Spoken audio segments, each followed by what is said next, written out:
Hello नमस्कार, क्या आप सब लोग मुझे देख पा रहे हैं, सुन पा रहे हैं? यस और no? Yes sir. Yes sir.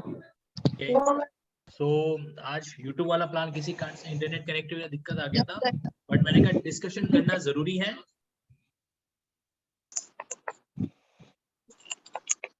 Okay. देखो आज के सेशन का मैं सबसे पहले पर्पस बता देता हूँ। आप लोग सब लोग खुद को एक बार म्यूट कर लीजिए। ओके आप में से कोई भी कैंडिडेट जब बात करना चाहेगा तो खुद को अनम्यूट ऑटोमेटिकली कर सकता है। देखो पर्पस बड़ा क्लियर है कि ये जो नोटिफिकेशन है, अब इस नोटिफिकेशन के अकॉर्डिंगली आप लोगों को क्या स्टेप लेना चाहिए। देखो सीधी बात बता रहा हूँ कि अगर तुम लोग अभी इस बात का अपोजिशन नहीं करते हो तो ये चीज करियर के लिए बहुत बड़ा नुकसानदायक साबित होने वाला है। चाहे आप किसी भी स्टेट से बिलोंग करो, चाहे आपका मध्य प्रदेश हो, राजस्थान, उत्तर प्रदेश, उत्तराखंड, क्योंकि एक बार शुरुआत होने के बाद में ये चीज हर जगह पे जाती है।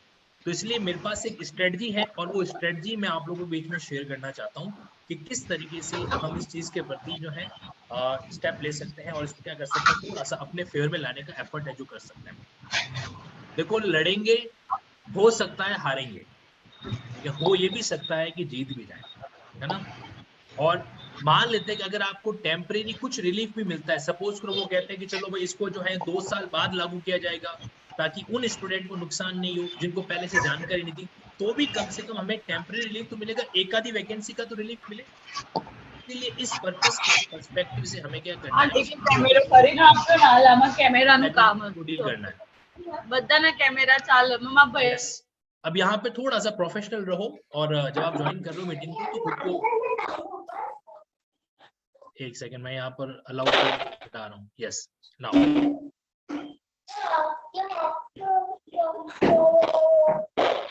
ये बहुत आप में से जो भी कैंडिडेट अगर यहाँ पर किसकी आवाज आ रही है? यस अनम्यूट म्यूट कर दिया है। तो अब देखो क्या है, मैं आपके सामने स्क्रीन शेयर करूंगा, ठीक है, और आई होप सबको स्क्रीन दिख रही है। Just give me a thumbs up. आपके पास चैट बॉक्स में थम्स अप का ऑप्शन होगा, शायद इमोजी का ऑप्शन होगा। मुझे एक बार सिंपली थम्स अप करके बता दो क्या आप लोगों को मतलब जो है स्क्रीन अभी एकदम क्लियर है, आवाज पूरे अच्छे से आ रही है एवरीवन? ओके परफेक्ट, चलिए ठीक है जी। तो यहाँ पर लगभग हम लोग जितने भी कैंडिडेट जुड़े हुए हैं, देखो ऐसा है कि ये नोटिफिकेशन जारी किया गया है law department, law and legislative department के द्वारा। अभी तक इसमें डायरेक्टली जुडिशरी का रोल नहीं है। एक वो जो होता है ना कि हाई कोर्ट ने है ऐसा ऑर्डर जारी कर रखा हो, तो हाई कोर्ट ने अभी तक हाल फिलहाल ऐसा किया नहीं है। तो एक उम्मीद हमारे पास बचती है हाई कोर्ट से तहत इस अमेंडमेंट को क्या करवाने की, स्टक डाउन करवाने की। पहली उम्मीद है, आप चाहे तो उसको नोट डाउन भी कर सकते हैं। पहला हमारे पास में जो रिलीफ है वो ये रिलीफ है कि डेफिनेटली हमें क्या करना चाहिए, एक रिट पिटीशन जो है इस फॉर्मेट में फाइल करनी चाहिए।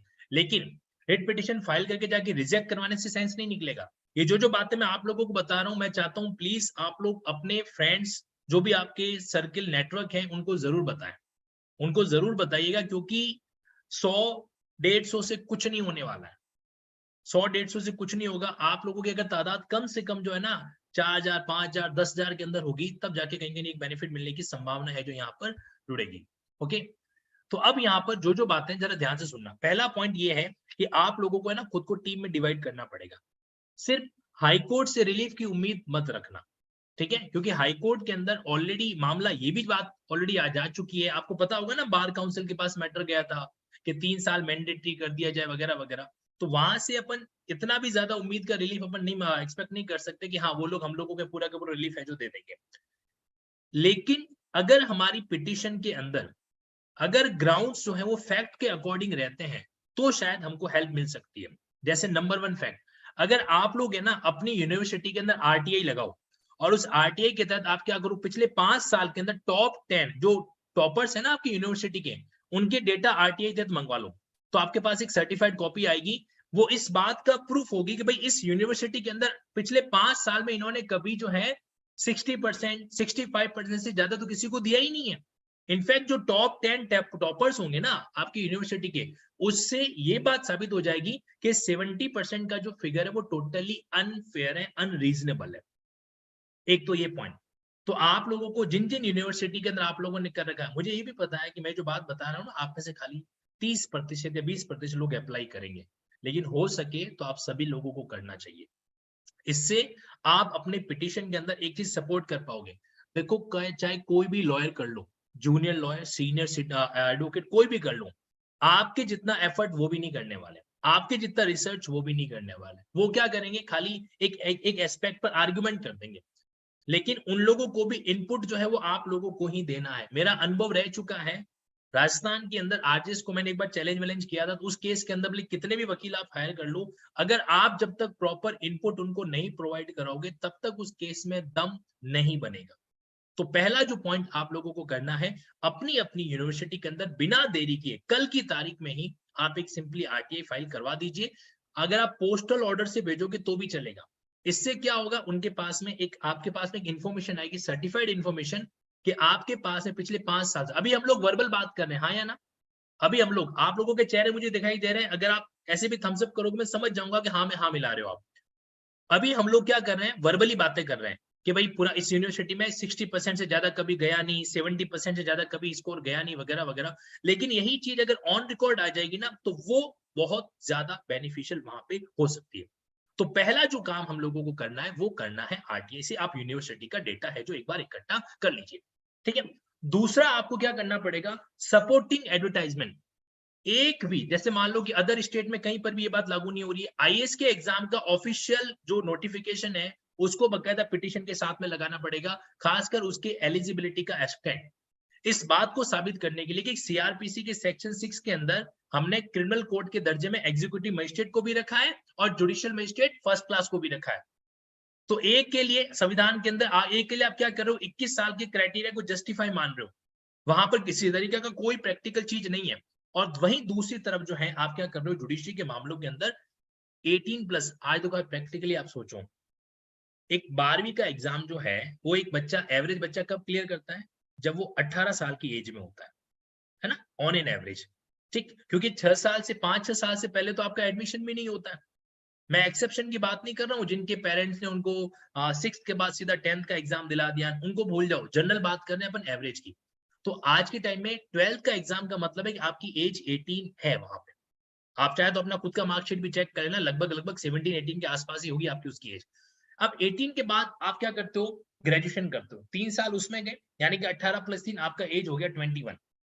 फिर आपने 3 साल एलएलबी को दिए, आपका एज हो गया 24। अगर आप इंटीग्रेटेड कोर्स भी करोगे तो आपका 1 साल का एज कम हो जाएगा, यानी कि 23 रहेगा। और फिर उसके बाद अगर ये बात लागू हो जाती है, यानी कि 27 साल तक एक तरीके से ना ये सरेआम बेरोजगारी है। मैं इसको बेरोजगारी इसलिए भी कह रहा हूं क्योंकि अगर आपने गलती से किसी और गवर्नमेंट एग्जाम को ज्वाइन कर लिया, जैसे मान लो कि एलडीसी की वैकेंसी आई, कोई भी वैकेंसी आई, कोर्ट रिसर्चर का वैकेंसी, आप जैसे ही वहां पर गए तो आपके प्रैक्टिस से तो वो मामला डिस्कनेक्ट हो गया, और जैसे ही प्रैक्टिस से मामला डिस्कनेक्ट हो गया आप फिर से हो गए अनएलिजिबल। इस बात को आप समझना, क्योंकि ये एक सीधे तरीके से अनएम्प्लॉयमेंट को प्रमोट करने वाला नोटिफिकेशन है। इनका इनका कंसर्न क्या है, इनका कंसर्न ये है कि भाई हमको मैच्योर जज चाहिए। तो मैच्योर जज चाहिए तो एज, क्या आंकड़े, एज का आंकड़ा मैच्योरिटी को तय करेगा क्या? उसके हिसाब से तो एक काम करो कि जो बंदा 80-90 साल का उसको डायरेक्ट आप बना दो हाई कोर्ट का जज, अगर एज से सब कुछ तय होता है तो। दूसरा पॉइंट यहाँ पर ये कहना है कि प्रैक्टिस में जाने से बंदा क्या होता है, नई नई चीजों को सीखता है, कोर्ट की प्रोसीडिंग को समझता है। अगर ऐसा ही है तो आपको एलएलबी जितनी टफ बनानी है उतनी बनाओ ना, कौन रोक रहा है? आपको हम लोग हमारे 5 साल दे रहे हैं या 3 साल दे रहे हैं, आपको हमसे जो मेहनत करवानी वहां पे करवाओ।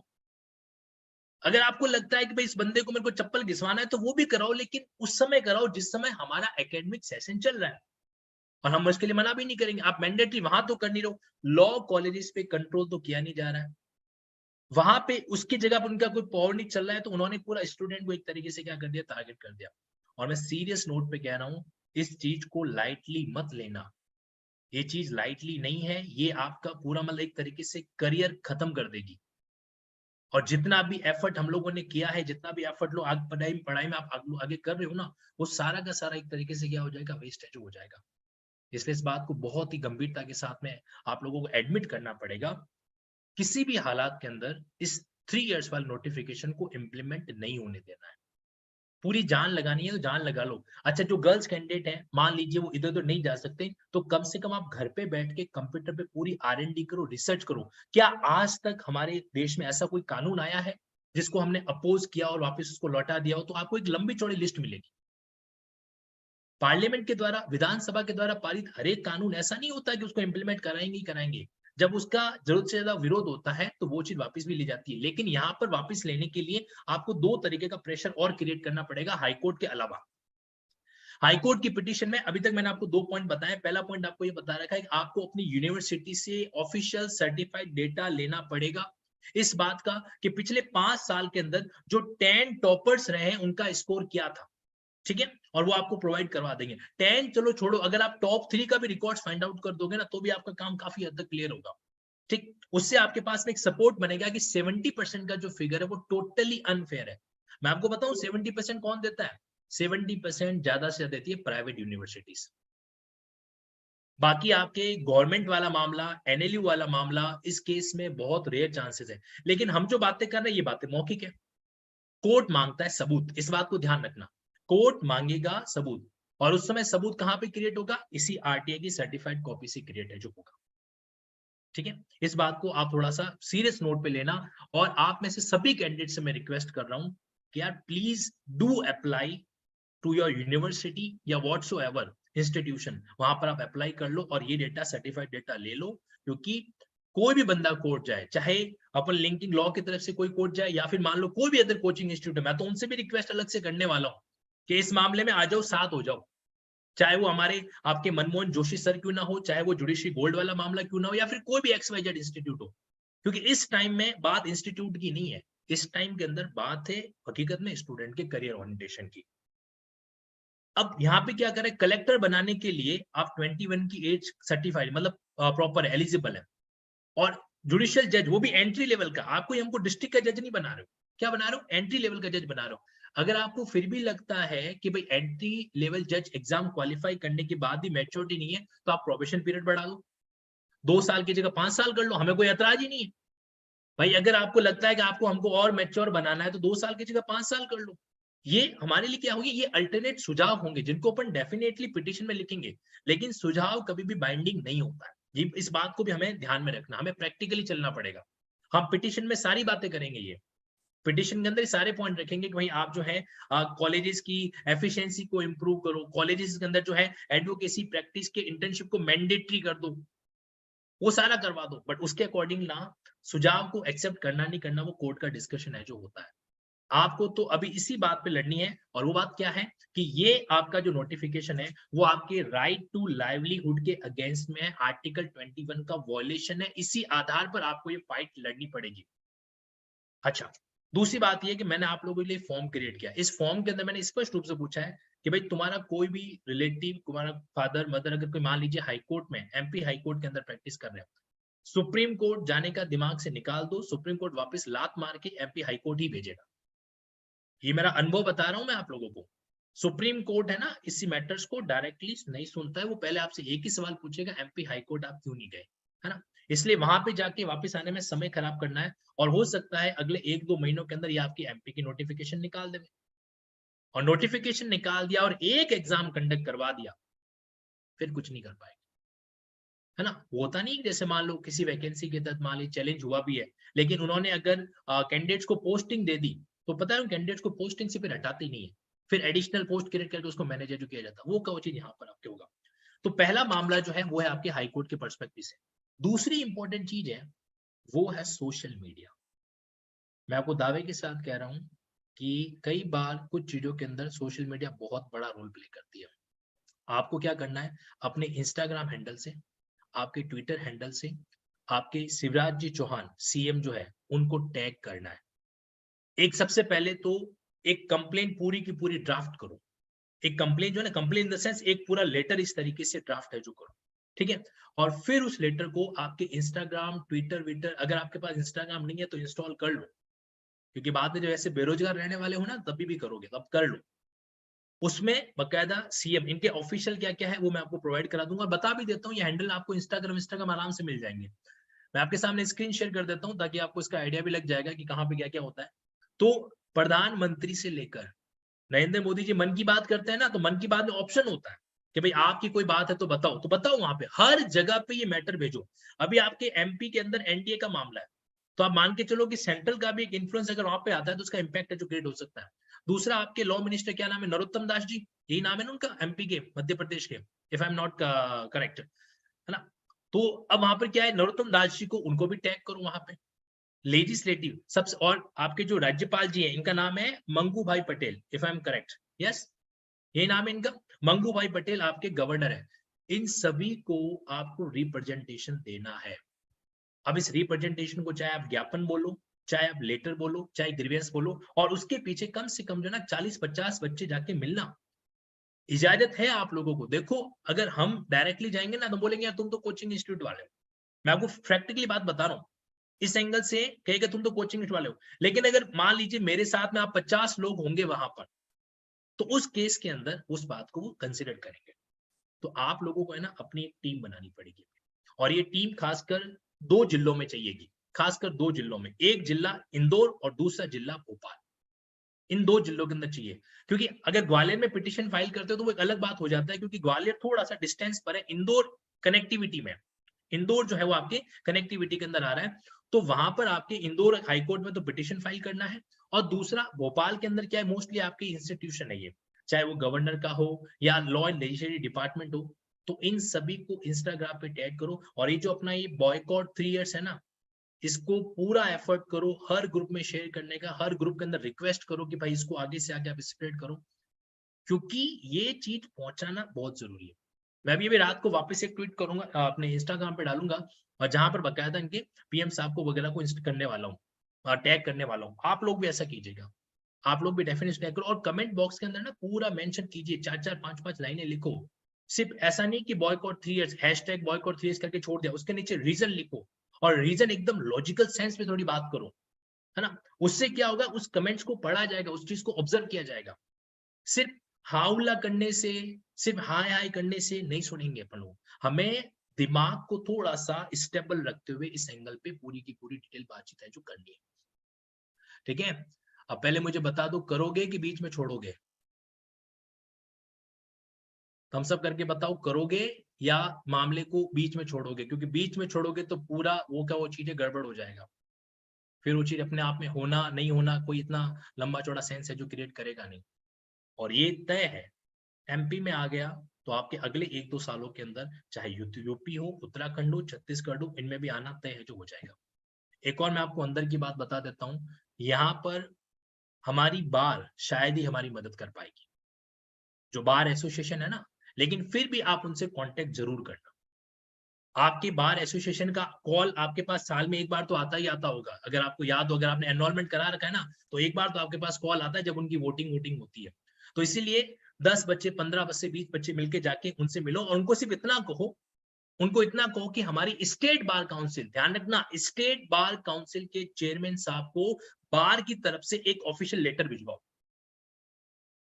आपकी जो भी बार एसोसिएशन है, जिस किसी जिले में आप रहते हो, वहां पर उनके अध्यक्ष साहब से मिलके आपको सिर्फ उनसे इतना रिक्वेस्ट करना है कि स्टेट बार काउंसिल के चेयरमैन को क्या करना है, रिप्रेजेंटेशन भिजवाना है। मैं आपको बता रहा हूं कि स्टेट बार काउंसिल का चेयरमैन अगर लॉ एंड लेजिस्लेटिव डिपार्टमेंट को लेटर भेजेगा ना, तो इस बात पे वापस रिकंसिडरेशन किया जा सकता है, इस बात पे, क्योंकि देखो इसमें है ना, अभी तक इन्होंने प्रभावी डेट मेंशन नहीं की है, इस ऑफिशियल गजट के अंदर अभी तक इन्होंने एक प्रभावी जो इफेक्टिव डेट होती है वो मेंशन नहीं कर रखी है। बट बाय डिफॉल्ट ये भी है कि अगर डेट मेंशन नहीं किया गया तो उसको प्रोस्पेक्टिव रूलिंग का इफेक्ट है जो दे दिया जाएगा। तो आप है ना इसको क्या कर सकते हो, जितना जल्दी हो सके अपनी जो भी, देखो इसके लिए आपको एक्टिव होना पड़ेगा, एक्टिव होना पड़ेगा आपको खुद, कम से कम अपने 5-10 मित्रों से, 5-10 फ्रेंड से बातचीत करनी पड़ेगी, और उनको इस बात के लिए कन्विंस करना पड़ेगा। और मैं आपके साथ में भी एक फॉर्म भी शेयर करूंगा, उस फॉर्म को जरूर फिल करना, ताकि जिस जिस जिले के अंदर जो जो पर्सन है वो आपस में एक दूसरे के साथ कनेक्ट है जो हो सके। आज टेलीग्राम के अंदर आप सिंपली, जैसे आपका अलग अलग कोई भी ग्रुप बना हुआ है, तो कोई भी एक पर्सन लीड कर लो, और एक पर्सन लीड करके क्या कर लो, अपने शहर के या अपने जिले के जितने बंदे, उनको बंदे बंदियां उनको आपस में कनेक्ट है जो कर लो। बचपन में एक स्टोरी पढ़ते थे हम लोग, क्या, कि एक लकड़ी आसानी से तोड़ दी जाती है, लेकिन अगर 10 लकड़ियां, उसका एक बंडल बना दिया जाता है तो आसानी से नहीं टूटता है। मैं आपको यकीन दिलाता हूं कि अगर आप लोग अपनी बात को, अपने अपोजिशन को रख पाए ना, तो संभव है कि ये चीज वापस हो सकती है। क्योंकि इसमें वाकई में आपके पास एक ग्राउंड, आप सिंपली बोलो कि 27 साल तक हम करें क्या? अगर जो इंसान जुडिशरी का सपना देख रहा है तो 27 साल तक क्या करे? क्योंकि अगर आपको मैच्योरिटी, यानी और भी कई तरीके हो सकते हैं। और सबसे बड़ा ये कंपैरिजन, क्योंकि देखो डीएम भी कोई छोटी पोस्ट नहीं होती। डीएम इनफैक्ट आपके सिविल जज एंट्री लेवल से तो बड़ा क्या कहते हैं, एक तरीके से ओहदा है, पोस्ट है। हम तो फिर भी एक जिले में कितने पाए जाते हैं भाई? अगर आप सिलेक्शन होता तो एक जिले में कितने आपके जुडिशियल मजिस्ट्रेट होते हैं? तो एक जिले के अंदर आपके 50 तक जुडिशियल मजिस्ट्रेट हो सकते हैं, डिपेंडिंग अपॉन द पॉपुलेशन। लेकिन डीएम तो एक होता है।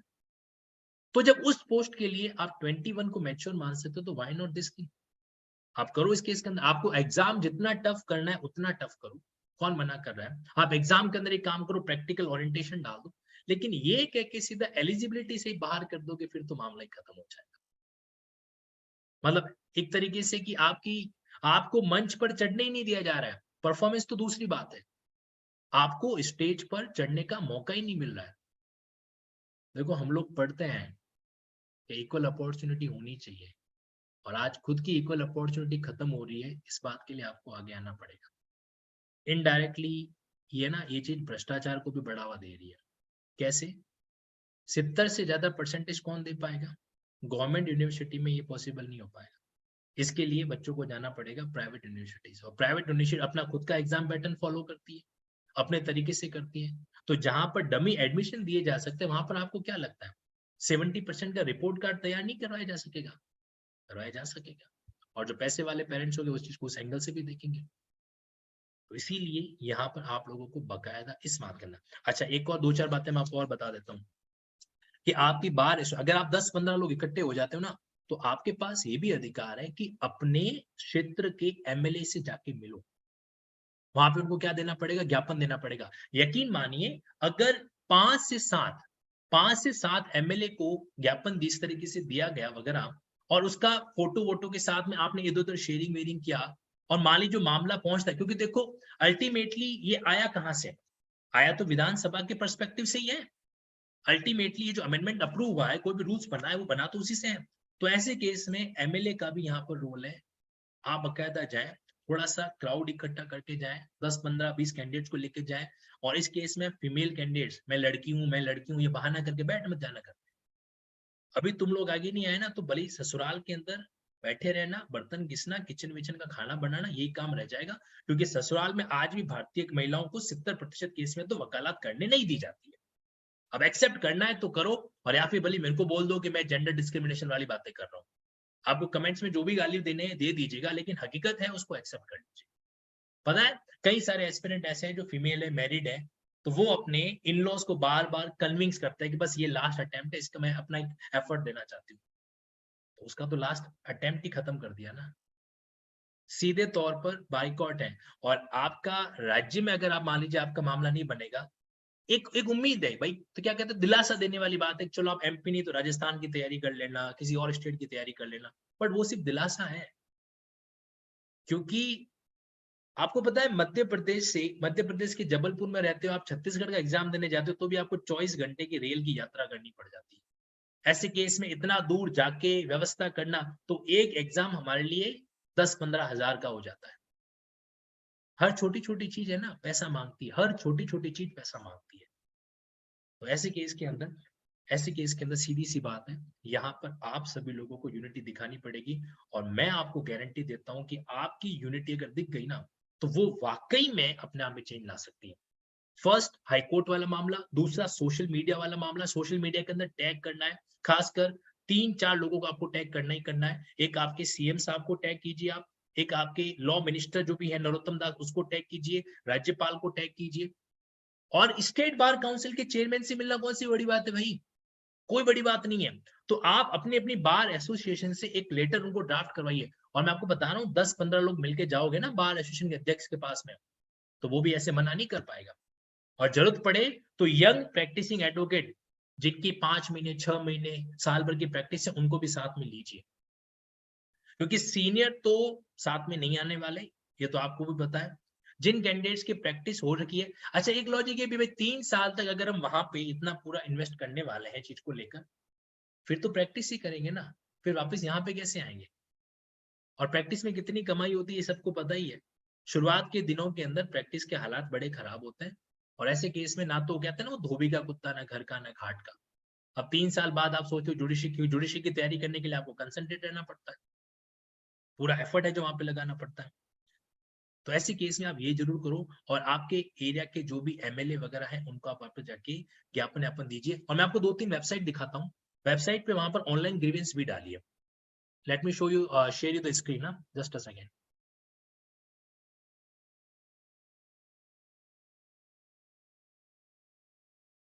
देखिए, आई होप आपको स्क्रीन यहाँ पे विजिबल होगा। ओके, आप देख पा रहे हो? Just give me a thumbs up.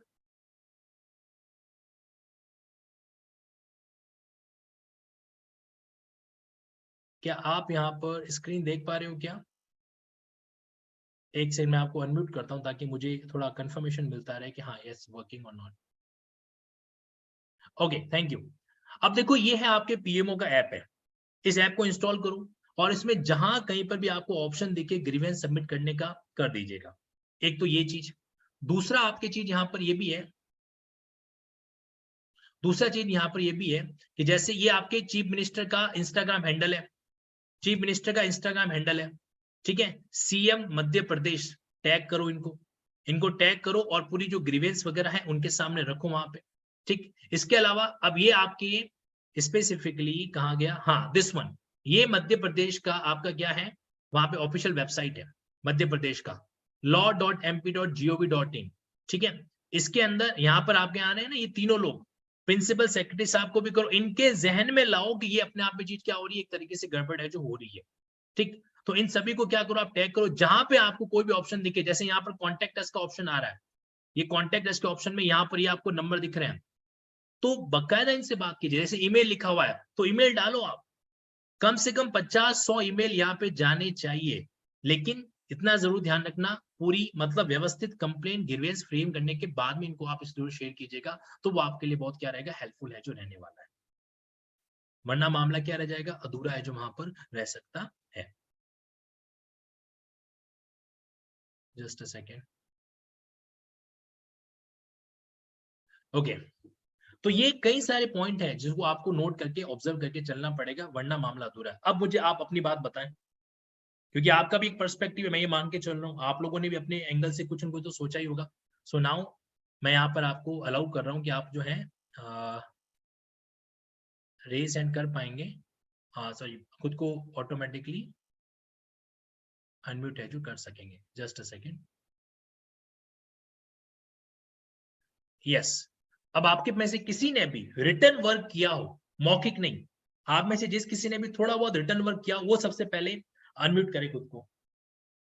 कल आया नोटिफिकेशन, कल के बाद से लेकर अभी तक आप में से किसी ने भी कुछ लिखित में कुछ नोट डाउन किया है इस पॉइंट के बारे में कि किस ग्राउंड पर आप चीजों को जो है आगे जाके चैलेंज कर पाएंगे, क्या आपको परेशानी हो रही है? Any one of you?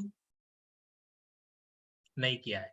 सिर्फ हम क्या कर रहे हैं, सिर्फ हम टेलीग्राम की इधर उधर चैट्स के ऊपर मैसेज डाल रहे हैं, ये हो गया वो हो गया वगैरह वगैरह। नहीं बनेगा उससे मामला, क्योंकि इमोशन से कोई भी लड़ाई नहीं जीती जाएगी। हमें इमोशन के साथ साथ सबूत रखने पड़ेंगे। सेक्शन 91 इंडियन एविडेंस एक्ट को मत भूलो। अल्टीमेटली सारा का सारा मामला कहीं पे कैसे जाता है, किसी किसी डॉक्यूमेंट फ्रेम में जाता है। सर वन पता है? क्वेश्चन। हाँ जी, SC sir Bhatt sir. Sir from Udaipur से। सर मेरा क्वेश्चन ये है कि इन्होंने जो 3 साल का प्रैक्टिस का लागू किया है ना, तो पर्टिकुलर ये उसमें जो मैंने भी गजट का देखा था, तो पर्टिकुलर जैसे अपने ए बी क्लियर करते हैं उस वहां से, या बार काउंसलिंग में रजिस्ट्रेशन के हिसाब से लागू है उसमें? देखो आपके सवाल का सीधा सा है, जब आप स्टेट बार काउंसिल के अंदर खुद का एनरोलमेंट करते हो उस जी। तारीख से आपका प्रैक्टिस काउंट हो जाता है। ठीक है, अच्छा जी। शर्त यह है कि आपको अंडरटेकिंग देनी पड़ेगी इस बात की कि आप नेक्स्ट एआईबी एग्जाम या नेक्स्ट 2 साल में जो भी एआईबी एग्जाम होगा आप उसको क्लियर कर लोगे। इसको बोलते हैं प्रोविजनल प्रैक्टिस, और ये प्रैक्टिस आपके प्रैक्टिसिंग एक्सपीरियंस में काउंट होती है। अब यहाँ पर एक चीज और है, वो भी मैं क्लियर कर देता हूँ। Bar association advocate bar association का एनरोलमेंट, क्या उसके बिना आपकी प्रैक्टिस काउंट नहीं होगी क्या? तो ध्यान रखना, ऑन रिकॉर्ड ये बात है कि बार एसोसिएशन एक तरीके की यूनियन होती है। यूनियन में रजिस्ट्रेशन कराना आपके पास ऑप्शनल है, लेकिन हमारा कस्टम इस तरीके से बना हुआ है कि हमें बार एसोसिएशन के अंदर खुद को रजिस्ट्रेशन कराना पड़ता है, खुद को एज ए मेंबर बताना पड़ता है प्रैक्टिस पर्पस के लिए। तो ऐसे केस में ऑन रिकॉर्ड तो यही नियम है कि स्टेट बार काउंसिल में एनरोलमेंट की डेट से आपका एक्सपीरियंस काउंट है जो किया जाएगा। ठीक है, ये वाली बात होती है।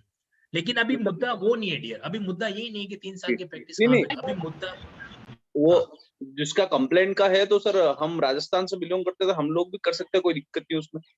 करो ना, क्यों नहीं करो, करना ही चाहिए, नहीं मस्ती से करो। देखो भाई, आज के टाइम में इंस्टाग्राम के अंदर तो आप बकायदा हैशटैग करके डालो, चाहे वो सीएम साहब हो, कोई भी साहब हो। लेकिन एमपी के सीएम की बात कर रहा हूँ मैं, एमपी के सीएम, जी एमपी के सर, गवर्नर, बिल्कुल है ना, प्राइम मिनिस्टर, और प्रॉपर तरीके से, है ना, कम से कम 9-10 लाइन का कुछ ड्राफ्ट करना ताकि अगला वाला बंदा उसको पढ़े। वो स्टेप बाय स्टेप पॉइंट बनाने पड़ेंगे। बिल्कुल स्टेप बाय स्टेप पॉइंट बनाने पड़ेंगे, कुछ लॉजिकल फैक्ट भी साथ साथ में रख के उसको पूरा का पूरा बताओ उसके अंदर, है ना। जी सर। और आप सभी को करना चाहिए सर, हम सभी को करना चाहिए, ये बहुत गलत, ऑब्वियसली प्रिया जी इसमें सोचना ही नहीं है, आप सभी लोग करना ही चाहिए। अगर अब तुम लोग नहीं बोले ना तो तुम्हारे करियर को खामोश कर दिया जाएगा। बुरा लग रहा है लेकिन ये हकीकत बता रहा हूं मैं आपको, क्योंकि सपोज करो आज मैं एक कैंडिडेट हूँ, मैंने क्या है कि मैंने एआईबी में एनरोलमेंट नहीं कराया, जैसे मान लो कि मैंने स्टेट बार काउंसिल में एनरोलमेंट नहीं कराया, क्योंकि मेरे मध्य प्रदेश में ये लिखा हुआ था कि भाई आप लॉ ग्रेजुएट होने चाहिए, तो मैं लॉ ग्रेजुएट था। अब सडनली मेरे को पता चला कि भाई कम से कम 3 साल चाहिए, तो ये तो मेरी जिंदगी से 3 साल की अपॉर्चुनिटी छीनने वाली बात हो गई। जी सर, सही। तो इसके इसमें अकॉर्डिंग, और एक बात सुनो, पर्टी एक चीज और मैं कहना चाहता हूँ, अगर आप जी लोग अभी, है ना, इस मुद्दे को आपने डाइवर्ट कर दिया, अगर आप लोग यहाँ पर वो लड़ाई लड़ने लग गए कैसे 70% है और SC ST को 50% है, तो तुम उल्टे बैंड बजा दोगे खुद की, नहीं, क्योंकि फिर हाँ आरक्षण के अभी है ना, मुद्दे पे बात नहीं कर रहे हैं। हाँ तो 70% तो सर एग्रीगेट जैसे है, तो पर्टिकुलर वो सभी लोग के नहीं बढ़ सकते, 10 से 15% ही बन सकते हैं। लेकिन जो प्रैक्टिस का सेशन आपने एक पॉइंट उठाया तक भाई आप इसका प्रोबेशन है वो बढ़ा दो, ठीक है। तो अभी जैसे प्रोबेशन 2 साल का होता है, उसकी जगह आप 1 साल 2 साल और बढ़ा दो, उसमें कोई दिक्कत है तो? अगर बट ये तो हमारे सजेशन है ना सर, हाँ, वो सजेशन बात तो सिर्फ सही। सुने जाते हैं, जी जी सर। लागू नहीं किए जाते। ठीक है, ये तो बातें हम क्या कह सकते हैं, अल्टरनेट पॉइंट से कह सकते हैं। हम कहने को ये भी कहेंगे कि भाई आप कॉलेज का एफिशिएंट तरीका लगाओ एजुकेशन पॉलिसी के संबंध में, वहां पर आप कोई सिस्टम करो, लेकिन वो सब हमारे सजेशन है। अभी वो लोग हमसे सजेशन नहीं मांग रहे। अभी बात ये है कि हमारे एक राइट का वॉयलेशन हो रहा है, और वो राइट है आपका पब्लिक एम्प्लॉयमेंट आर्टिकल 16 से कनेक्टेड, और आपके आर्टिकल 21 राइट टू लाइवलीहुड से कनेक्टेड, जी सर, जी सही। है ना। इस बात को आपको साबित करना है कि एक तरीके से ये, क्योंकि आप कहीं पर भी चले गए, आपने अगर कोई भी दूसरी सरकारी जॉब ज्वाइन कर ली, आप जज की योग्यता खो दोगे, क्योंकि जब भी जी आप सरकारी जॉब में जाते हो आपको अपनी प्रैक्टिस सस्पेंड करनी पड़ती है। जब प्रैक्टिस सस्पेंड रहेगी तो 3 साल होने के सवाल नहीं है। ये तो जी इनडायरेक्टली ये हो गया कि भैया जो 3 साल के वकील है वही आगे आ सकते हैं, और कोई आगे आ नहीं सकता। ठीक है, तो और और भी कई अगर चीजें बनेगी। इसमें चलिए, और मतलब या एक चीज और है सर के, जैसे ये हाई कोर्ट जो है इसमें जबलपुर, एमपी का हाई कोर्ट लगता है जबलपुर लगता है, तो हाई कोर्ट में रीट दायर करनी पड़ेगी ये तो? ये तो मैंने बात अभी थोड़ी देर पहले कही आप लोगों हाँ, से, हाई कोर्ट में जाना पड़ेगा। डायरेक्ट। इंदौर हाई कोर्ट है, या फिर आप दूसरा बेंच चूज करते हैं, वो आपकी चॉइस है। लेकिन मेरा मानना ये है कि इंदौर हाई कोर्ट आपकी कनेक्टिविटी में ठीक रहेगा सभी कैंडिडेट्स के लिए। जी जी सर। जैसे हाँ, मान लो आप रिट पिटिशन फाइल करोगे तो वहां पे आपको मैनुअली साइन भी करना पड़ेगा पिटिशन के ऊपर, जी है ना। सर, जी। तो ऐसे केस के अंदर फिर वहां पर आपकी प्रेजेंस रहेगी, जरूरत पड़ेगी, तो in that case Indore is better option rather than other city. अब यहाँ पर और किसी को कोई बात कहनी है? सर मैंने तो कुछ पॉइंट सोच रखे हैं, मैंने नोट किए थे लैपटॉप में। तो मैं आपसे रिक्वेस्ट कर रहा था, आप एक बार वापस कुछ पॉइंट रिपीट कर देते स्टेप बाय स्टेप के, आप इसी पॉइंट पे मतलब कर सकते हो, एक बार रिपीट कर देते बात। देखो, सबसे पहला पॉइंट ये है कि आपको ऑफिशियल डेटा कलेक्ट करना पड़ेगा 70% के क्राइटेरिया को अनफेयर साबित करने के लिए। पहला पॉइंट है चैलेंज द 70% क्राइटेरिया। ठीक है, क्योंकि वो सीधा यही कहेंगे भाई तुम्हारे हमको दूसरा ऑप्शन भी तो दे रहे हैं। ठीक है, तो पहला ये। दूसरा वाला मामला यहाँ पर ये कि 3 इयर्स का जो पीरियड है वो अनफेयर क्यों है, why additional 3 years is unfair, ये आपको पॉइंट वहां पे लिखना पड़ेगा। ठीक है, तीसरा पॉइंट है कि आप क्या करोगे, अपने जिले की बार एसोसिएशन के पास कम से कम 15-20 लोग जाके क्या करोगे, इसके बाबत जो है ग्रीवेंस दोगे, उनसे आपको एक लेटर फॉरवर्ड करवाना है स्टेट बार काउंसिल के सेक्रेटरी या चेयरमैन को। आपकी जो जिला बार एसोसिएशन है वहां से आपको क्या करना है, एक लेटर फॉरवर्ड करवाना है सेक्रेटरी स्टेट बार काउंसिल या फिर चेयरमैन स्टेट बार काउंसिल, उसको आपको फॉरवर्ड है जो यहाँ पे करवाना पड़ेगा। फोर्थ एस्पेक्ट ये है कि आप क्या करोगे, संबंधित आपके जो एमएलए साहब हैं उनसे मिलने जाओ, कम से कम 30-40 लोग मिलके जाना, मेल फीमेल दोनों कैंडिडेट विकसित होके जाओ और उनको वहां पर इस बात का ज्ञापन दो, फोटो खिंचाओ, फोटो को मीडिया के सामने शेयर करो, जो आपके जर्नलिस्ट आपका नेटवर्क है, चाहे वो भास्कर हो, पत्रिका हो, उसके अंदर उस फोटो को, उस चीज को आप डील करवाओ, है ना। देखो, स्टूडेंट इज एवरीथिंग, स्टूडेंट सब कुछ है।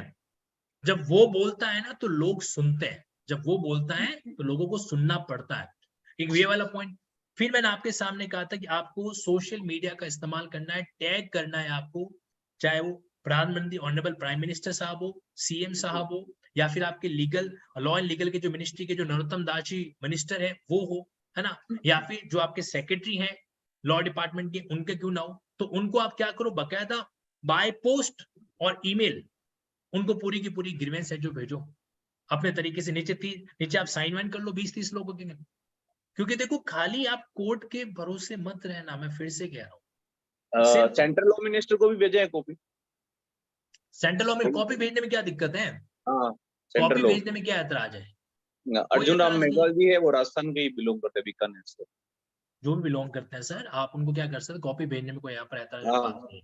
और सबसे इंपॉर्टेंट बात है कि आपके दिमाग में जो भी खिचड़ी चल रही है ना, कुछ भी चल रहा हो, नोट डाउन करो, क्योंकि वर्बली कोई नहीं सुनने वाला, वर्बली जो है ना कोई नहीं सुनने वाला है। जहां पर भी मामला जाएगा लिखित तरीके से ही जाएगा, लीगल मैटर जो है उस एंगल से ही जाएगा, ठीक है। और जहां आप किसी भी कोचिंग इंस्टीट्यूट बिलोंग करते हो, सीधा उनको बोल दो भैया अब आओ साथ में, और अब नहीं आ सकते तो फिर लंबे हाथ जोड़ दो, कोई भी हो व्हाट्सएप, चाहे मैं खुद ही क्यों ना हूं। अगर आज मैं आप लोगों के साथ में खड़ा नहीं रहता हूं तो मैं सच बता रहा हूं, मुझे अधिकार भी नहीं है कि मैं आप लोगों को भविष्य में लॉ भी पढ़ाऊं, कोई नहीं अधिकार सर, नहीं। आप बहुत सही कर रहे हो सर। मैंने भी देखा था, मैं भी वेट कर रहा था आपके इसका। मैंने कहा आप वो यूट्यूब पे आ रहे थे तो यूट्यूब की बजाय जूम पे आया, फिर मैंने कहा एक बार संजोग रह गया, इंटरनेट नहीं सर। चला, कोई बात नहीं, मेन बात रखनी थी और बात रखने के लिए यहाँ पर आपके पास आ रहा हूँ, और इसी के लिए इस चीज को डील करना है। और देखो, लास्ट होप, जी ये मैं सर। सिर्फ मतलब एक रेमेडियल पॉइंट ऑफ व्यू से कह रहा हूँ, लास्ट होप ये भी रहेगी कि we may go ahead for protest on road, आवश्यकता उसकी भी पड़ेगी तो वो भी करना, क्योंकि देखो इस मोमेंट पर कई बार है ना, कुछ दबाव शब्दों से नहीं आता, कुछ दबाव कलम से नहीं आता, कुछ दबाव जो है ना दिखाया जाता है इस एंगल से। इस तरीके की बात कर रहा हूं मैं, सिंपली प्रोटेस्ट करना, किसी का चीज का विरोध करना तो हमारा भी अपने आप में अधिकार है। दूसरों की मदद करते हैं तो अभी खुद के टाइम में खुद की मदद करना बहुत जरूरी है। और सबसे इंपॉर्टेंट बात है, रिसर्च करो। देखो आप लोग है ना, आप एक एंगल लेके बैठे हो कि गलत हुआ गलत हुआ गलत हुआ, गलत को भी गलत साबित करने के लिए आंकड़े चाहिएंगे, दस्तावेज चाहिएगा, प्रेसिडेंट चाहिएगा, प्रेसिडेंट कोर्ट का कोई जजमेंट चाहिएगा, तब जाके वहां पे मामला बैठेगा। आप सोच रहे हो कि सीनियर एडवोकेट कर लेंगे, उसको फीस दे देंगे, उससे मामला हो जाएगा, नहीं, आपके जितना एफर्ट वो नहीं करने वाला। और कोशिश ये करो हर उस एडवोकेट से कांटेक्ट करने की जिसके बच्चा बच्ची भाई जुडिशरी के एग्जाम की तैयारी कर रहे हैं और जिनको शौक लगा है इस तरीके का, नहीं तो फिर हालात जो है ना वो फेवर के नहीं रहने वाले हैं। पर्टिकुलर आज एमपी में लगा है तो फिर कल राजस्थान में लगेगा, कल यूपी में लगेगा। ऑब्वियसली लगेगा, ऑब्वियसली लगेगा। जो भी कैंडिडेट्स हैं, अगर इस वीडियो को देखने हाँ वाले, अगर आप उत्तर प्रदेश नहीं उत्तराखंड कहीं से भी बिलोंग कर रहे हो और आप ये सोच के बैठो कि यार ये तो कुछ सुन एमपी रहा का था अभी। मामला है, अरे शांत रहो भाई, म्यूट करो खुद को, कौन बीच में बोल रहा है, ध्यान रखो, म्यूट करके रखा करो।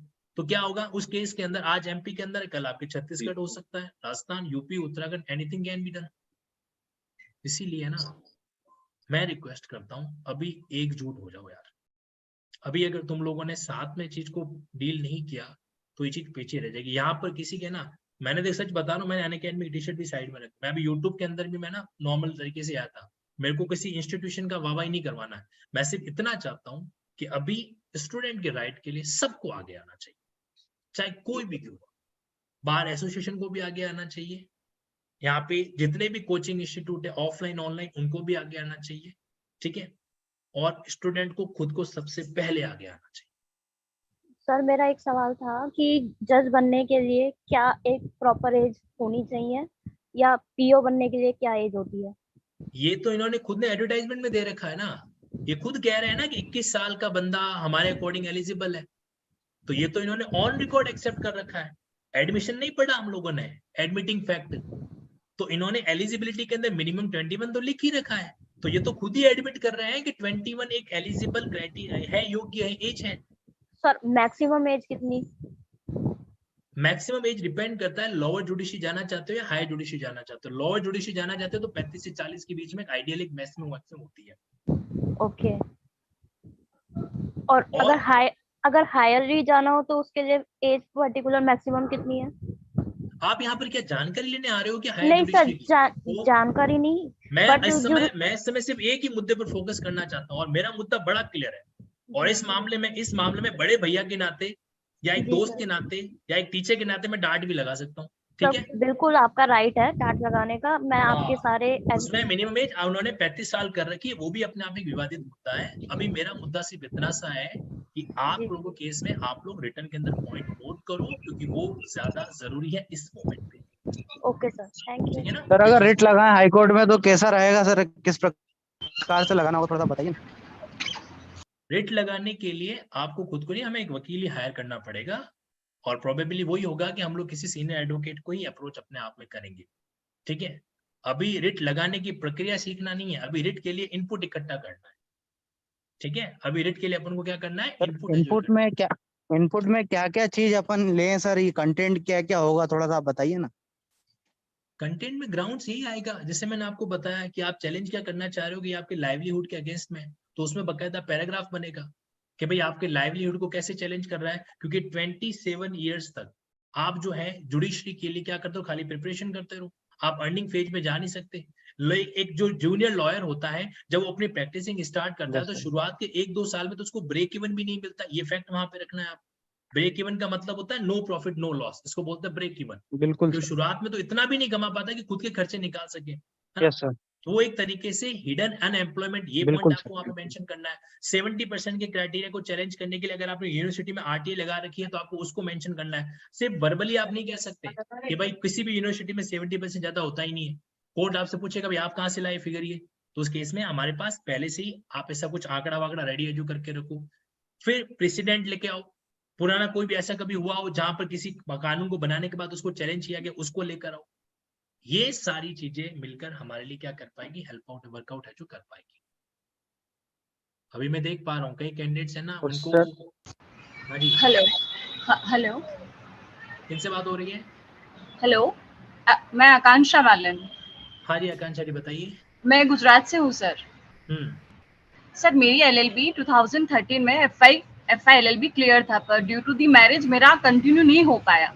फिर अभी मैं जाके मतलब थर्ड ईयर एलएलबी में हूँ और मेरी एज 31 है। तो इस हिसाब से सर मैं ये न्यूज़ एक्सेप्ट नहीं कर पा रही हूँ कि अब मुझे जुडिशरी का ड्रीम भूल जाना पड़ेगा।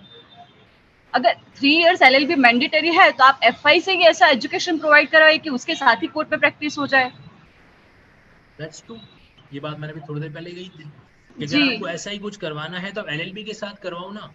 एलएलबी के साथ आपको हमको जो करवाना है वो करना, जो गधा मजदूरी करवानी करवाओ, बट एटलीस्ट आप अपने देश की लॉ ग्रेजुएशन की डिग्री को नहीं सुधार सकते, इसलिए आपने हमारे करियर के ऊपर कैसे चला दी। This is the point, I am aligned with that. Yes sir. तो अभी आपने जो बताया इस हिसाब से सर मैं तो फॉलो करूंगी। ये गुजरात में हूँ मैं अभी, मतलब आपने जिस तरह से बताया कि अभी एमपी में है, यूपी में, अभी यहाँ भी होके देर नहीं लगेगी सर। ऑब्वियसली होना ही होना है। देखो मुद्दा ढूंढ रहे, और सबसे बड़ी बात क्या है, जैसे कोई नया कानून बना, अब उस कानून का कुछ लोग मिसयूज करते हैं, तो इसका मतलब कि हम कानून लागू नहीं करते क्या? कानून तो लागू करते हैं। सेम टू सेम चीज यहाँ पर है। वो लोग कह रहे हैं, मतलब उनका ये एलिगेशन है इस तरीके से कि भाई जो नए जजेस बन रहे हैं वो मैच्योर नहीं है। अरे अगर 2-4 जजेस मैच्योर नहीं है तो इसका मतलब सभी के ऊपर वो बात थोप दोगे क्या?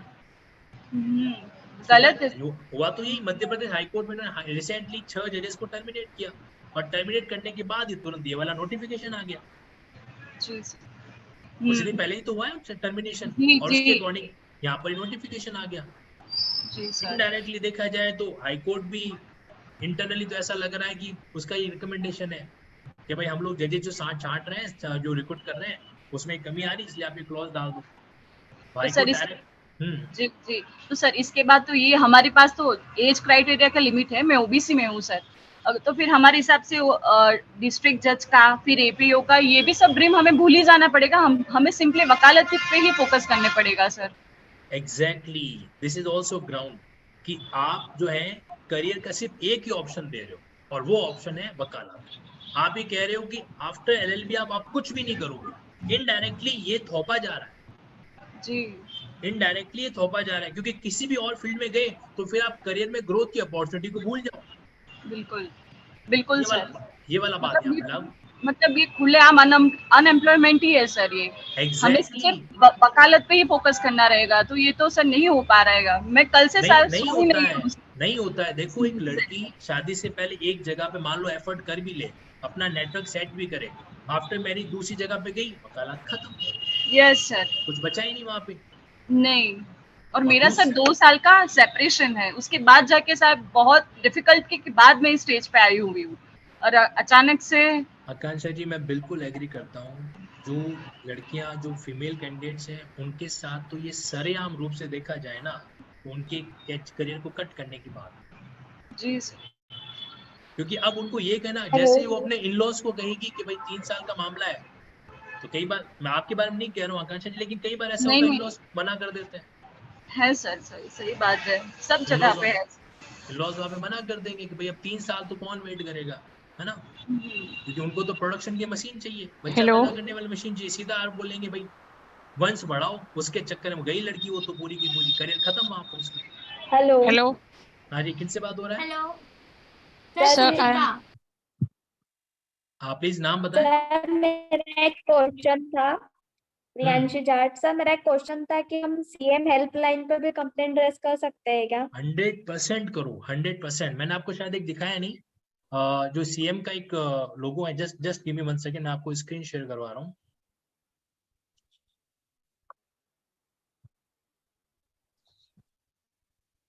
सर 181 सीएम हेल्पलाइन पे हम कंप्लेंट रेज कर सकते हैं, सभी एक मिलके एक करेंगे तो वो जरूर सुनेंगे। बिल्कुल बिल्कुल करना ही चाहिए। आप सीएम को टैग भी करो, और यहाँ पे यस, एक ये वाला मामला भी है। इन्होंने ये नंबर दे रखा है, हालांकि आप देख पा रहे हो इस नंबर को, 75 करके ऐसा कुछ मेंशन किया, 7552555582। स्क्रीन विजिबल नहीं है? सर 181 है सिंपली। अरे 181 भी है, ये तो सीएम हेल्पलाइन है ही, और इसका व्हाट्सएप नंबर भी अलग से दे रखा है इनको। 181 तो है ऑरल कॉलिंग करने के लिए, ओके, और व्हाट्सएप करने के आपके लिए पास ये वाला नंबर है 7552555582। तो करो यहाँ पे, ठीक है। तो यस सर। डेफिनेटली आपको ये करना सर ही जी एक चाहिए। रिक्वेस्ट थी, हम्म, आप प्लीज ग्रुप बना दीजिए, क्योंकि आप ग्रुप बनाएंगे तो सब ऐड भी हो जाएंगे। अभी बना देते हैं। अभी आप लोगों के लिए मैं इसी टेलीग्राम ग्रुप के अंदर एक नया वाला ग्रुप का लिंक है जो शेयर करता हूँ, आप इमीडिएटली ज्वाइन कर देना। और साथ ही साथ में इंफॉर्मेशन पर्पस के लिए एक मैं आपको ना एक गूगल फॉर्म भी शेयर कर रहा हूँ। आप लोग यहाँ से चैट बॉक्स को ऑब्जर्व कर पा रहे हो ना? Yes sir. तो वहां पे मैं एक गूगल फॉर्म शेयर कर रहा हूँ, या फिर मैंने चलो टेलीग्राम ग्रुप में ही कर देता हूँ, कोई दिक्कत नहीं है। तो वहां से आप उस फॉर्म को फिल करना। उस फॉर्म में मैंने कुछ आप लोगों से डिटेल मांगी है।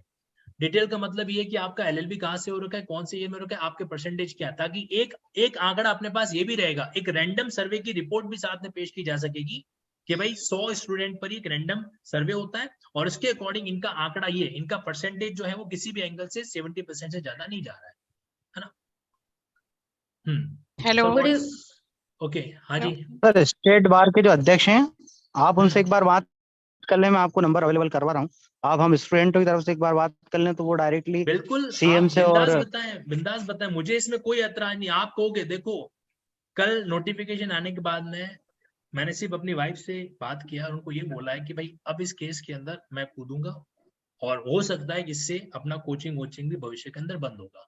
और ये बस इतना कहें, क्योंकि वो सी डिजर्व, वो सी इज माई लाइफ पार्टनर, उनको कहना जरूरी है। बाकी मुझे इस बात से कोई फर्क नहीं पड़ रहा है, वॉट एवर डिसीजन हो, जो भी हो। और जरूरत पड़ने पर इंदौर भी आएंगे, भोपाल भी आएंगे, और डेफिनेटली आपके साथ में टेंट हाउस में आके खड़े भी रहेंगे, क्योंकि अभी नहीं किया ना तो सब कोई सेंस नहीं हो जाएगा, फिर सारी बातें हवाई होगी, ये होना चाहिए वो होना चाहिए, क्योंकि 3 साल आप लोग है ना इसकी दूर की परिकल्पना अगर आप करोगे ना तो आपके अंदर की रूह कांप जाएगी। 3 साल कितना बड़ा हमारे लिए दिक्कत भरा मामला हो जाएगा यहाँ। हेलो सर 3 साल बस नहीं, 70% इम्पोर्टेंट है सर। तो आपके लिए 70% इंपॉर्टेंट है, लेकिन कई सारे कैंडिडेट जो लॉ ग्रेजुएट करके बैठे हैं, क्योंकि अभी तक की योग्यता में लॉ ग्रेजुएशन नहीं मांगा था, उनको सडनली बोल दिया कि 3 साल बाद आना।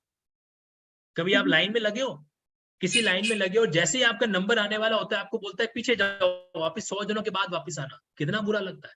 तो उसी का वैसा चीज यहाँ पर हो रहा है इन कैंडिडेट्स नहीं सर, मैं बोल रही हूँ ये दोनों हटना चाहिए, दोनों 3 साल वाला दोनों। हाँ, दोनों ही पॉइंट यहाँ पर है। और मैं फिर से कह रहा हूँ, अभी इस मुद्दे की लड़ाई लड़ते समय आप लोग आपस में आना, ये रिजर्व अनरिजर्व में लड़ने मत लग जाना, वरना तुम्हारा मामला फिर से आइसोलेटेड में चला जाएगा।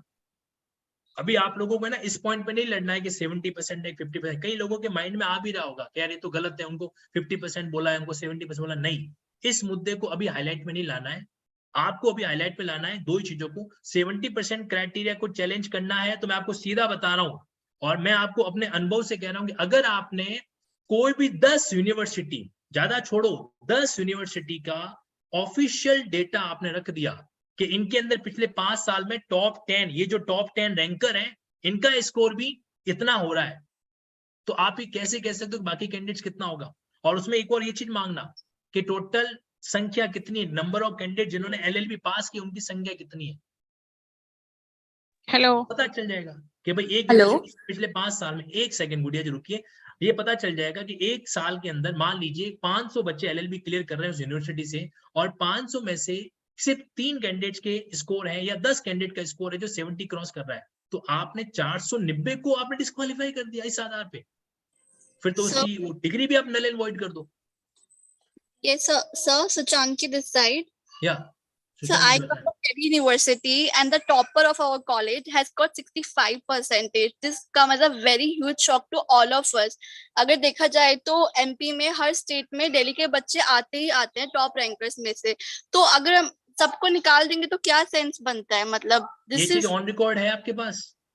I have the result of my batch, हम देख सकते हैं जो डॉक्यूमेंट चाहिए। देखो सुचांकी जी, मैं आप सब लोगों से क्लियर बात कर रहा हूँ, वर्बली मैं भी जानता हूँ इस चीज को, वर्बली आप भी जानते हो, बट कोर्ट के सामने जाएंगे ना तो कोर्ट बिल्कुल वहां पे इग्नोरेंट बन जाएगा, और ऐसे केस में आपके पास वो डॉक्यूमेंट होना चाहिए। तो इफ यू, जैसा आप कह रहे हो कि आपके बैच का आपके पास डॉक्यूमेंट है, तो यस ये पॉइंट बनेगा पिटिशन का, और ये 70% का पॉइंट तो डायरेक्टली चैलेंजेबल है, मैं आपको बता रहा हूँ 70% वाला पॉइंट है, ये तो 100% चैलेंजेबल है। 3 साल के पॉइंट के लिए हमको लड़ना और पड़ेगा, 3 साल के पॉइंट के लिए हमको तो राइट टू लाइवलीहुड वाली बात है जो करनी पड़ेगी वहां पर। Yes sir, exactly sir, thank you so much for your sir. Good evening sir. तो देखो जैसा सुचांकी जी ने बताया है ना, वैसा वैसा आप सब लोगों को भी कम से कम अपने कॉलेज अपनी यूनिवर्सिटी का तो डेटा एनालिसिस करना चाहिए। Sir, also one more thing, one more point here, that in 2003 also there was a rule in MP के स्टेट में ही जहाँ पर 3 साल का स्ट्रक डाउन किया गया है पहले, वो सुप्रीम कोर्ट। वापस बोलो एक बार। 2003 में एक रूलिंग आई थी MP में कि 3 साल का लागू होगा, पर वो स्ट्रक डाउन किया था सुप्रीम कोर्ट के द्वारा ही, तो फिर से कैसे लेके आ सकते हैं उसी गाइडलाइन को? इसका आपको ऑफिशियल जजमेंट आप निकाल के शेयर कर पाओगे? Okay, sir, I'll look into that. और And there is one more case, All India Judges of Bar Association, that also is in consonance with this. I am looking onto it and I'll come up with some data also. This is I appreciate this सुचिंगा जी। और देखो यही कह रहा था, इसी research की बात कर रहा हूं मैं, क्योंकि आज आपकी अपने ऊपर आ रखी है, सीधी सी बात है, किसी और के लिए नहीं, खुद की लड़ाई लड़ना है तो आपको ये रिसर्च करनी पड़ेगी। जैसा इन्होंने फाइंड आउट किया 2003 के अंदर, जैसे बता रहे हैं कि ऐसा कोई मैटर आ रखा था, तो ऐसे केस में इन डॉक्यूमेंट को इकट्ठा करो, ठीक है। इन डॉक्यूमेंट को जरूरत पड़ेगी तो इधर अपन वायरल भी करेंगे चीजों को लेकर, लेकिन अभी के लिए बॉयकॉट 3 इयर्स, इस चीज को जितना एक्सपेक्ट कर सकते हो, अपनी 4-5 लाइनें लिखते हुए सीएम साहब को टैग करो, आपके लॉ मिनिस्टर को टैग करो, और ये करो। ये इंस्टाग्राम वाला काम तो आपको आज ही करना है, उनके कान तक जू तो रेंगने दो कि इस चीज को लेकर भैया ये पूरे के पूरे स्टूडेंट है जो मतलब क्या कहते हैं पैनिक हो रखे गुड इवनिंग सर। हाँ जी प्रशांत कुमार जी बताइए। सर एक बात है, देखिए जो लोग बैक पेपर लगाते हैं वो लोग भी नहीं दे पाएंगे एग्जाम। 70% एग्रीगेट और एक बार में ही मांगा है क्लियर। उसी पे बारे में डिस्कशन किया है प्रशांत जी, उसी के बारे में डिस्कशन किया है। अब एक ही चीज मैं आपको 100 बार भी कह दूंगा तो सेंस वही निकलेगा। अभी आप लोगों के लिए सबसे इम्पोर्टेंट, सर। जैसे इन्होंने 2003 का जजमेंट निकाला है, जिस तरीके से यहाँ पर एक और कैंडिडेट थे जिन्होंने कहा कि उनके कॉलेज में ऐसा रिजल्ट रहा है, तो अब आप लोग एक बार अपने कॉलेज का मामला देख लो भाई एटलीस्ट। अच्छा आरटीआई से हो सकता है इन्फॉर्मेशन लेट निकले, लेकिन आपका जो रिजल्ट आया था उसका तो कुछ है आपके पास, पीडीएफ सेव रखा है? अगर रखा है तो जरा उसको देखना, वो ऑफिशियल है, सील लगी होनी जरूरी नहीं होनी चाहिए, ऑफिशियल वेबसाइट के थ्रू अगर आपने मिल जाएगा सर, इतना मैं करा सकता हूँ सर रिजल्ट प्रोवाइड। डेफिनेटली आप इसको कीजिए, ये बहुत जरूरी है। और यहाँ पर जितने भी कैंडिडेट्स हैं, तृप्ति सिंह जी, गुड़िया जी, प्रशांत कुमार जी, मैं सभी से रिक्वेस्ट कर रहा हूँ कि इस मोमेंट पर आकांक्षा जी, आदर्श जी, आदि जी, आदित्य जी, एससी भट्ट जी, आकाश कुमार जी, अनामिका जी, अनामिका परमार, अनीता शर्मा, आप सभी से मेरी रिक्वेस्ट है सर। हो सकता है मैं सभी के नाम नहीं ले पाऊं, लेकिन आप सभी से रिक्वेस्ट है अब एकजुट हो जाओ। मैं ग्रुप बनाता हूं आपके डिस्कशन का, लेकिन उसके अंदर है ना अब ये रोना रोना बंद कर दो 70%। अब प्रूफ डालो उस ग्रुप के अंदर, सबूत निकालो, अलग अलग पॉइंटों पे रिसर्च डालो कि सर ये प्रेसिडेंट है, वो प्रेसिडेंट है, उसके आधार पर हमको जो लड़ाई है वो थोड़ा फैक्चुअल फिगर पर भी लड़नी पड़ेगी। ठीक है, ये वाली चीज हमको फॉलो करनी है। और अपने अपने एरिया के कौन से एमएलए हैं, देखो एक ग्रुप बनेगा जो आप सभी का कॉमन होगा, और एक ग्रुप आप अपने स्तर पर आपके उस कॉन्स्टिट्यूएंसी का बनाओ जिस जिले से बिलोंग करते हो। ये अच्छा मैं कॉन्स्टिट्यूएंसी बात कर रहा हूँ मध्य प्रदेश की, ये एमएलए वाला पॉइंट जो है वो मध्य प्रदेश से बाहर वर्क नहीं करेगा। एमएलए वाला जो पॉइंट है वो सिर्फ और सिर्फ आपके कहां पे वर्क करेगा, वो वर्क करेगा आपके उस एमएलए की कॉन्स्टिट्यूएंसी यानी कि मध्य प्रदेश के क्षेत्र के अंदर। Hello sir. हाँ जी गुड़िया जी बताइए। Sir I am from UP, but sir जब से ये रूल आया है I am very scared, because sir अगर आज मध्य प्रदेश में हुआ है तो कल यूपी में भी होगा, ऑब्वियसली सीधी सी बात है। लेकिन सर इसके लिए चाहे यूपी हो, मध्य प्रदेश हो, कोई भी स्टेट हो, सबको एफर्ट डालना पड़ेगा। तो सर इसमें ये इतना ज्यादा स्कैर्डफुल है सर, मतलब यकीन नहीं हो रहा कि ऐसे भी हो सकता है। क्योंकि सर अगर कोई अपनी एज क्राइटेरिया पूरा कर चुका है लेकिन फर्स्ट अटेम्प्ट में उसका नहीं क्लियर हो पाया तो वो सेकंड तो दे ही नहीं पाएगा। इसकी वजह ऐसे तो उसका सपना बिल्कुल खत्म ही हो जाएगा। गुड़िया जी मुझे अभी डर की जरूरत नहीं है, मुझे भी मदद की जरूरत है, और मदद मेरे को ये चाहिए कि रिसर्च करें। ये पूरा मुद्दा मैं बड़ा क्लियर हूँ, और आप मेरी किसी बात को ना आप लोग अदरवाइज मत लेना, क्योंकि जब लड़ाई लड़नी होती है तो हमें टू द पॉइंट चलना पड़ेगा। और अभी टू द पॉइंट ये है गुड़िया जी कि आप सभी लोग मिलकर लीगल रिसर्च करो, जुडिशियल रूल्स देखो। हम यहाँ पर अदर स्टेट के जुडिशियल रूल्स को भी सप्लीमेंट करेंगे, ठीक है, उसके अकॉर्डिंग ये चीज हो पाएगी, वरना ये चीज मिलकर ही कोऑपरेट करना पड़ेगा। Exactly. मिलकर ही कोऑपरेट करना पड़ेगा, वरना वो डील वहां पे नहीं हो पाएगा। सर एक रिक्वेस्ट है। Good evening sir. नमस्ते सर, सर एक रिक्वेस्ट है सर, तृप्ति बोल रहे हैं। तृप्ति जी फटाफट बोलिए। यस सर आपसे सर एमपी का जो ये नोटिफिकेशन आया तो क्या सर हम ये आईपीएस ऑफिसर्स को दिखा सकते हैं क्या सर ये नोटिफिकेशन? आप दिखाओ ना, कौन मना करता, वैसे ही देख लिया होगा उन्होंने, दिखाइए, कोई इशू नहीं है। अच्छा सर ठीक है सर, हमको भी देना था सर, लेकिन सर 68% है सर। अब वो सारी बात मैं डिस्कस कर चुका हूँ जी, ये सब सारी बातें हमारे लिए आई अंडरस्टैंड, आप सब लोग पेनफुल में, मैं बिल्कुल समझ रहा हूँ इस बात को। हाँ सर। सर एक रिक्वेस्ट है सर, चैट पे there is one person sir, Abhishek sir, वो कुछ ना कुछ आपके लिए लिख रहा है सर, प्लीज उसको आप मना करिए ना, उनको ब्लॉक कर दीजिए प्लीज। उससे मुझे फर्क नहीं पड़ता, मेरे बारे में जो लिखना है लिख दो, क्या होगा, मेरे को गाली सुनानी कमेंट बॉक्स में सुना दो, मैं सुनने के लिए तैयार हूँ। पर लेकिन सर हमको नहीं पसंद है, पर लेकिन सर हम इग्नोर कीजिए, मुझे फर्क नहीं पड़ रहा ना। मेरा लाइफ में फंडा बड़ा क्लियर है कि जब एक टारगेट पे फोकस किया तो उस टारगेट पे फोकस करना है। छोटी मोटी चीजों से अगर प्रभावित होने लग गए अपन तो फिर सर्वाइव ही नहीं कर पाएंगे, मैनेज ही नहीं कर पाएंगे। Ignore that. हाँ जी सर आरटीआई कैसे करना है प्लीज बताइए, मतलब कोई एक एप्लीकेशन में देना है या किस तरह से कोई लेटर वगैरह? का एक फॉर्म आपको मिल जाएगा, गूगल पे सिंपली सर्च करना, ठीक है, उसमें आपके सहायक सूचना प्राधिकारी, आपकी यूनिवर्सिटी का नाम करके विषय आपको बताना है कि गत 5 वर्षों के तहत एलएलबी के जो टॉप 10 परिणाम रहे, टॉप 10 रिजल्ट रहे, स्कोर के साथ में, परसेंटेज के साथ में बताना है ना? ओके सर, ये चीज करनी है अपन को। Good evening sir. हाँ जी शिप्रा जी, गुड इवनिंग। सर ये भी तो कर सकते हैं कि जैसे छोटी छोटी क्लिपिंग्स लेके, जैसे स्टूडेंट्स की कॉलेज में रहते हैं तो उनकी छोटी छोटी क्लिपिंग्स लेके कि आप इसके बारे में क्या कहना चाहते हो, क्या नहीं कहना चाहते हो सर, क्योंकि सर सबके व्यूज वो हो सकते हैं कि मायने, जैसे इलेक्ट्रॉनिक एविडेंस आप कहते हैं, इलेक्ट्रॉनिक एविडेंस भी तो मायने रखते हैं इन सब चीजों में। देखो आप है ना, जितने भी फीमेल कैंडिडेट्स हैं, मैं उनसे एक रिक्वेस्ट करना चाहता हूँ, आप लोग है ना थोड़ा सोशल मीडिया वाला कामकाज आप संभालो, और ये जो फील्ड वर्क है वो काम थोड़ा सा जो मेल कैंडिडेट्स है वो थोड़ा फील्ड वर्क में ज्यादा दिमाग लगाओ, जैसे ज्ञापन देने जाना है वगैरह, क्योंकि वहां पर हो सकता है लड़कियां नहीं आ पाए, तो आप लोग मेल कैंडिडेट तो कहीं से भी जा सकते हो, थोड़ा सा बस का किराया लगेगा, उसको बचाने के चक्कर में यूं नहीं है कि दूसरे शहर भी नहीं जाओ, तो आप लोग थोड़ा फील्ड वर्क पे दिमाग लगाओ, ज्ञापन देना, बाहर इशू जाना, वहां पर आप फोकस करो, और ये जो सोशल मीडिया या न्यूज मीडिया के अंदर चीजों को कैसे लाना है वहां पर आप जो फीमेल कैंडिडेट्स वर्कआउट करो, ये तो आप घर बैठे भी कर सकते हो। यस सर, और सर बार एसोसिएशन में जैसे लॉयर्स है मोस्टली जैसे जाते होंगे, जैसे 100% में से 50 तो अप्रोक्स जो जाते होंगे ना कोर्ट में, तो वो भी एक बार जो लॉयर्स वहां पे काम कर रहे हैं या फिर कुछ भी हो, प्रैक्टिसिंग एडवोकेट है, उनके भी व्यूज लेके देख सकते हैं कि कौन क्या कहता है, कौन साथ दे सकता है हमारा, कौन सपोर्ट कर सकता है।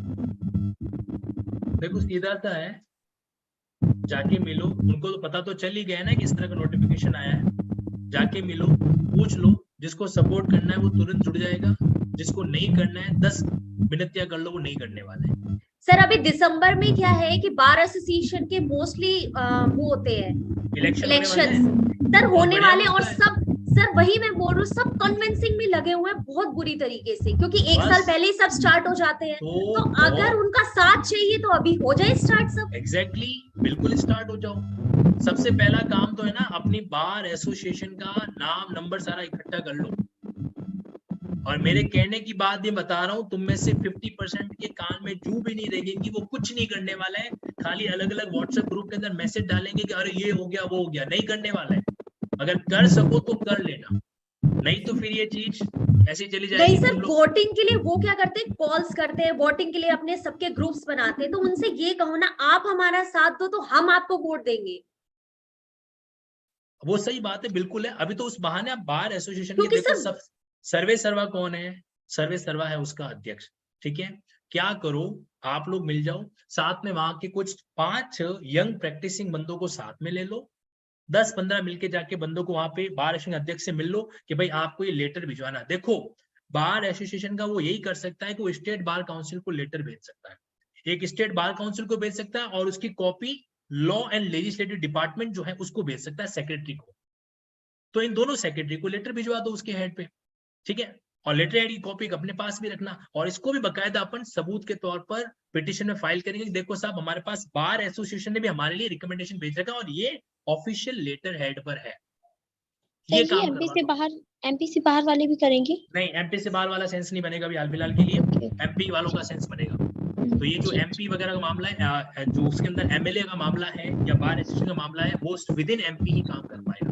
और क्योंकि हम सबकी एक एक वोट मायने रखती है अब उन सब के लिए, जीतने के लिए। एग्जैक्टली, तो इसका फायदा उठाओ, इसका फायदा उठाओ। एक चीज और कर सकते हैं, अगर सोशल मीडिया के लिए हम एक पोस्ट रेडी कर दें, एक कॉमन पोस्ट हो जाएगी जिसको हम सब टैग कर सकते हैं, इजीली रहेगा, उसमें सारे कंटेंट बिल्कुल जैसे आपने बताया कि एक पॉइंट लिखा हो, क्योंकि अगर हम अलग अलग करेंगे तो उसमें प्रॉपर चीज नहीं होगी। एक चीज अगर हमने मैं रात को पोस्ट क्रिएट करूंगा, मैं रात को आज पोस्ट क्रिएट करूंगा, ठीक है, सारी चीजें, और उस पोस्ट को फिर आप क्या कर देना, फटाफट आगे से आगे जो है शेयर कर देना, ठीक है, कंटेंट आप तैयार कर दीजिएगा, उनको टैग करके। चलो ठीक है, ओके, थैंक यू। अब जो काम का है कोशिश करना उसके ऊपर थोड़ा वर्कआउट आप लोग कर पाए, और मेरी किसी बात को अदरवाइज मत लेना। मैं आप लोगों से सिर्फ जो है एक दोस्त के नाते, एक ब्रदर के नाते और एक लॉ कलीग के नाते मिला हूँ, आज एक टीचर के नाते नहीं मिला, ठीक है। Thank you sir. Thank you. हाँ जी, थैंक यू सर। नमस्ते नवीन यादव सर, एक सुझाव है सभी साथियों को। मैं ग्रुप अभी बनाता हूँ, मैं शेयर करता हूँ टेलीग्राम ग्रुप के अंदर, उसका लिंक शेयर करता हूँ मैं, ठीक है जी सर।